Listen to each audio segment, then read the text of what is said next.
Bienvenue dans la mini-série Biologie du sens, BDS, avec l'épisode 19. En médecine moderne, les symptômes sont souvent perçus comme des ennemis. Douleur, inflammation, fièvre, anxiété, tristesse, tout ce qui perturbe le corps est généralement traité comme un mal à éliminer au plus vite. Mais si un symptôme était plus qu'une simple erreur biologique? Et s'il était aussi un message du corps? Le modèle explicatif de la santé et de la maladie appelé « biologie du sens » propose une perspective différente. Un symptôme peut être l'expression du corps en réponse à un événement vécu intensément.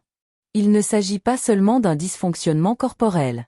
Il peut aussi s'agir d'une réponse significative vécue au niveau du soma, où corps. Le médecin allemand Rick Damé a suggéré que de nombreux processus biologiques apparaissent après des conflits vécus avec un fort impact émotionnel. Son approche a suscité le débat, mais elle a soulevé une question toujours pertinente. Quelle histoire vit la personne derrière le symptôme? Un débat qui, étrangement, ne s'est pas fondé sur des preuves scientifiques, mais a plutôt dégénéré en attaques personnelles, déontologiques et juridiques. Du point de vue de la psychologie des profondeurs, Carl Jung a expliqué que ce qui n'est pas amené à la conscience tend à se manifester autrement. Parfois dans les rêves. Parfois dans les comportements. Et souvent dans le corps. Un symptôme peut être la façon dont le corps tente d'exprimer quelque chose qu'il n'a pas pu dire autrement, car tout ce que nous ressentons ne peut être nommé. Le philosophe Ken Wilber nous rappelle que les êtres humains ne sont pas de simples corps biologiques. Nous sommes simultanément corps, esprit, relation, culture et conscience. Lorsque la médecine se concentre uniquement sur l'organe, elle passe à côté d'une part importante de l'expérience et du potentiel humain. Du point de vue de la médecine traditionnelle chinoise, le symptôme n'est pas un ennemi. Il est le signe d'un déséquilibre de l'énergie vitale.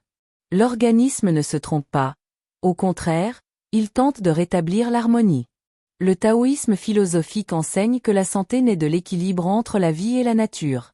C'est pourquoi le contexte de vie est si important, il est déterminant car il peut engendrer la maladie. Les environnements marqués par la violence, le stress constant, l'injustice sociale ou la déconnexion avec la nature affectent profondément les êtres humains. Le corps enregistre ce qui a été vécu. Le corps se souvient. Le corps s'exprime à travers le non-dit, à travers la souffrance silencieuse. La méthode intégrale Faro propose d'écouter le symptôme selon plusieurs dimensions. Le corps, ce qui se passe biologiquement, l'esprit, les émotions qui accompagnent l'expérience, et les relations, ce qui se passe dans les relations. Culture. Quels récits sociaux imprègnent la vie d'une personne? Énergie vitale, comment circule la vitalité de l'organisme? Soyez attentifs aux enseignements que vous pouvez tirer de cette expérience. Écouter le symptôme, c'est élargir notre compréhension de la santé. Car lorsque le symptôme s'exprime, la personne reprend le contrôle de son processus de guérison et de sa place dans le monde. Et lorsque nous écoutons le corps avec respect, la médecine peut retrouver sa vocation première. Prendre soin de la vie avec sagesse. C'est là qu'intervient la psychosomatique, qui, depuis des décennies, s'attache à comprendre le lien profond entre l'esprit, les émotions et le corps. La psychosomatique nous rappelle une vérité essentielle, l'expérience humaine est indissociable. Ce que nous vivons, ce que nous ressentons, ce que nous taisons et ce que nous endurons laisse une empreinte sur l'organisme. La biologie du sens se présente précisément comme un modèle médical expliquant la santé et la maladie, cherchant à comprendre le symptôme dans l'histoire de la personne.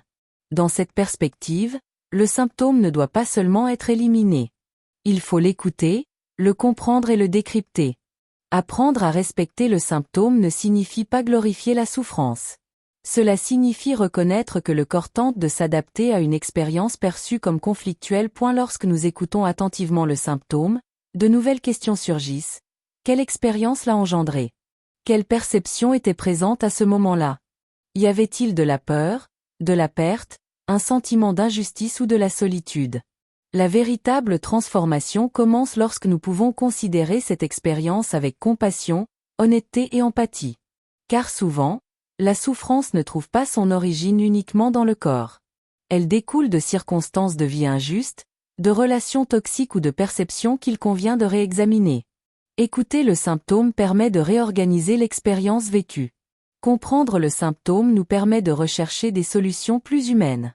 L'atténuer, c'est aussi créer des conditions de vie plus saines, plus juste et plus consciente. Dans ce processus, le symptôme est un allié. Il devient un messager qui nous invite à transformer nos vies. Apprentissage pharo. Le symptôme est le langage de votre être, exprimé par votre corps, qui aspire à vivre. Abonnez-vous à la chaîne. Aimez cette vidéo. Commentez si vous le souhaitez. Partagez cette vidéo pour sensibiliser le public. Étudiez avec El Faro. Apprenez les sciences en pleine conscience, car en matière de santé, le savoir n'est pas neutre, il est vital.